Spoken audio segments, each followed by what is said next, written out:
Good morning, 8:49 Hawaiian time. Still on Maui. Still in this backdrop here. My video cut off yesterday. I think it was the Wi-Fi on the sun deck. So this is from my balcony sun deck series continued. I am getting orientated geographically now. We are in Wailea on Maui. That's where we've been for most of our stay here. And the islands that you can see visible behind me are, I think I pointed this out incorrectly the other day. You can't really see them from here, but you can see Maui itself, but then Lanai, which the Hawaiians pronounce Lanaui, and then Kaho'olawe is a big one you can see. You can see Molokai sometimes, but there's also a little atoll called Molokini.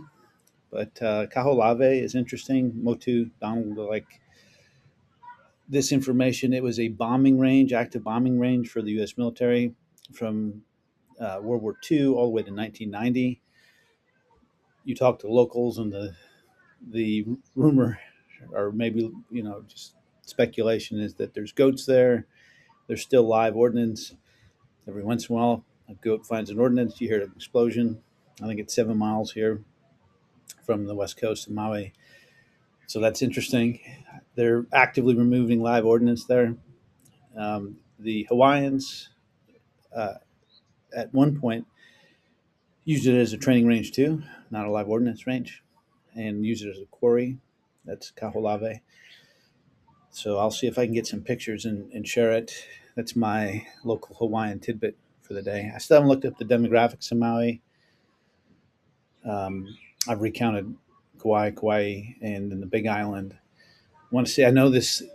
The population I know is 73,000 Kauai, 210 on the Big Island. I think it's like 164, 165 here. I want to see how many tourists come here and see what the demographic breakdown is. That's one of the things. We're actually driving today. We're gonna hit the beach, and then we surfed yesterday. We're gonna do the road to Hana today. I have a friend of mine, Vaughn. He's been here. He said there's nothing in the town of Hana. It's just the drive along the way, the waterfalls, the local food side stands, the hiking. You're supposed to get out early. We missed the early window, so we're gonna see what we're gonna hit the. We found this area that we would love the food trucks. We're gonna do that for the podcast. I wanted to talk about a couple things, and in order, I'll list them. One, continuing from my video yesterday, oil at 100 is not expensive. It's been driving yields. That's been correlated 1 to 1 recently, oil prices to long term yields. That correlation doesn't always hold 1 to 1. So I expect that to break down. I expect yields to go lower.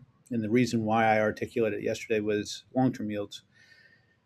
And I expect the expectation in the Fed funds on the short end to go from rate hikes. There's pricing in more than one to rate cuts. The reason why is, again, oil at 100 is not expensive. We had $100 oil from 2008 to 2014, both WTIC and the Brent. That would be 160 equivalent today, just using CPI inflation. Then also what I articulated yesterday was that housing and shelter is 40% of CPI. That's in a downtrend. And energy is only 6.3%, and it's split among the energy products, and then residential electricity. So even with oil prices spiking, that's effectively, even at the CPI level, the headline, it's only 3.2% of CPI for the inputs there. So with real estate, I've spent a lot of time in Florida. Indiana has been my home. I've traveled the world investing wise, more North American centric, but I've spent a lot of time in Florida over the years, and you're seeing house price declines in some of the hot markets across the country, whether it's Phoenix or Austin, Nashville, Tennessee. I love Tennessee, by the way, too. Florida, again, besides Indiana, I've probably spent the second most time in my life. I love it. I've been to almost all these towns that I'm going to mention, but I saw that Florida home prices, Miami's right now I've seen is a tremendous buyer's market because there's more listings than for sale than anywhere else in the country relative to buyers. Miami prices are only down 3%. West Palm Beach, which I used to go for head flinch, due diligence. Prices are down 5%. Orlando, I've been so many times with my kids over the years. Prices are down 5%. Port St. Lucie, prices are down 6. Tampa, which went to Clearwater for the first time this last winter, loved it. I've spent some time in Tampa. Prices down 6. Fort Lauderdale down 7. That's just North Miami. Been there. Jacksonville been there, down 7. Key West, I've never been. Got a friend again that loves Key West. I've never been. My kids have been. Well, not all my kids, but some of my adult now kids. I've never been to Key West. Always wanted to go. St. Petersburg down 12%. Naples, used to spend a ton of time in Naples. At a house down there at a point. Uh, Still have a house in Naples. Hardly ever go to. Uh, Down 12%. Sarasota down 15. Fort Myers down 19. I know Fort Myers really well, just north of Naples there. And then Cape Coral, which is a bunch of canals, but the big build out there. Prices are down 22%. So that's just Florida. You can see the house price declines. Now remember that the you know the CPI is 40% housing and shelter, so you're getting downward prices not only in Florida but a lot of the formerly strong markets, and that's going to put downward pressure on CPI, which I think will put downward pressure on rates. So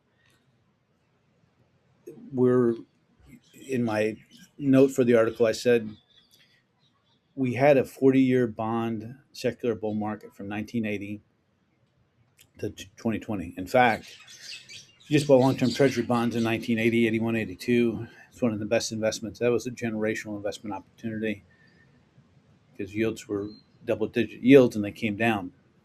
So you got price appreciation plus you got income that was guaranteed. I don't know if we'll ever see something like that in our lives.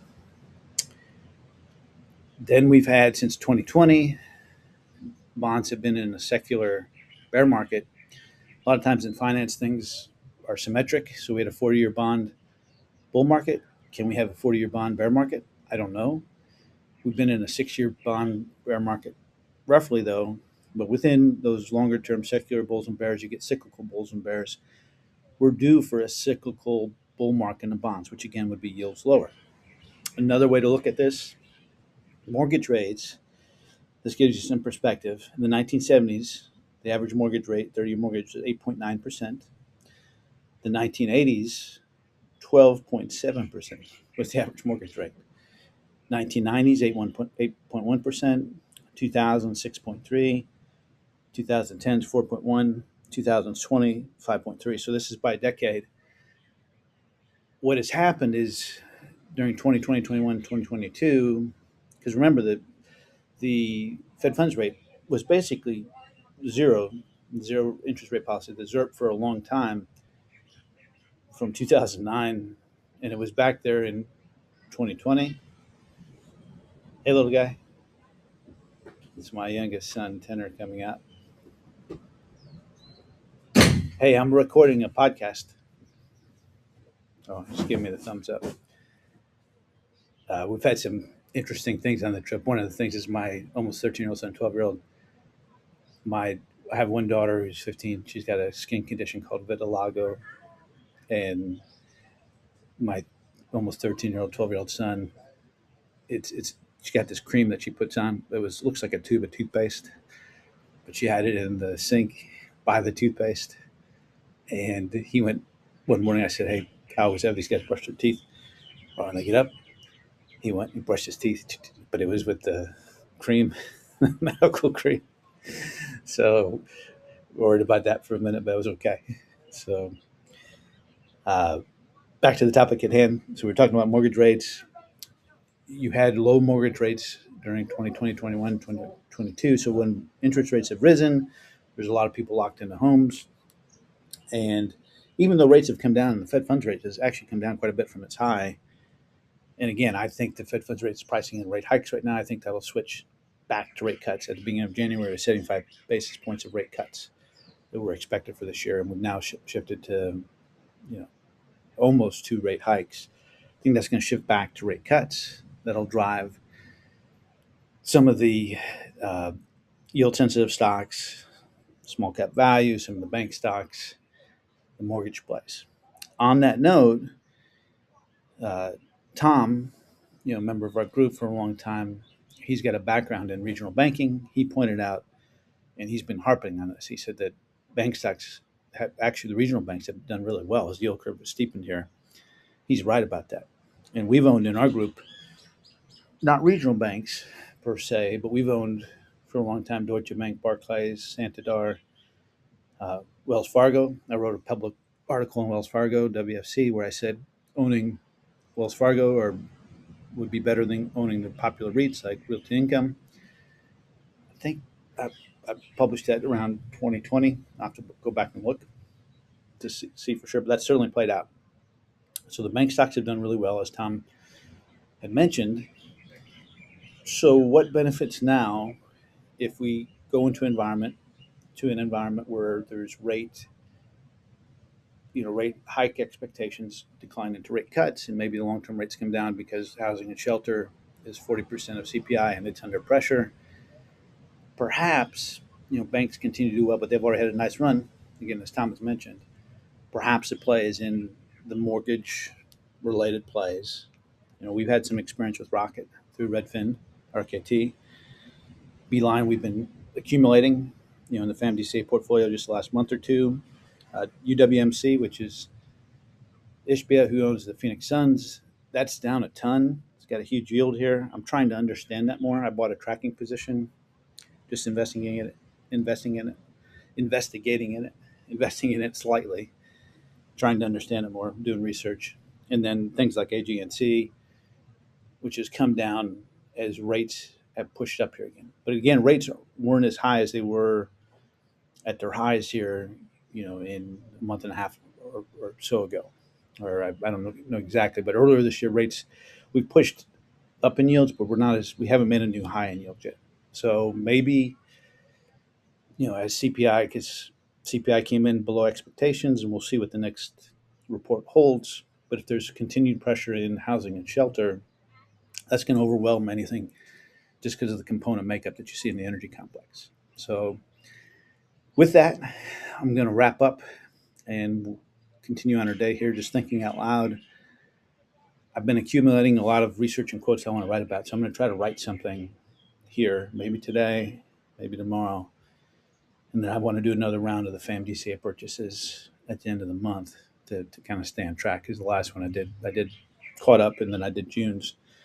I've had some good stock picks in there. It's a stock picker's environment, so you want to take advantage of the volatility the best you can do. Hope you guys have a good Sunday, and see you the next time I check in with one of these. Take care.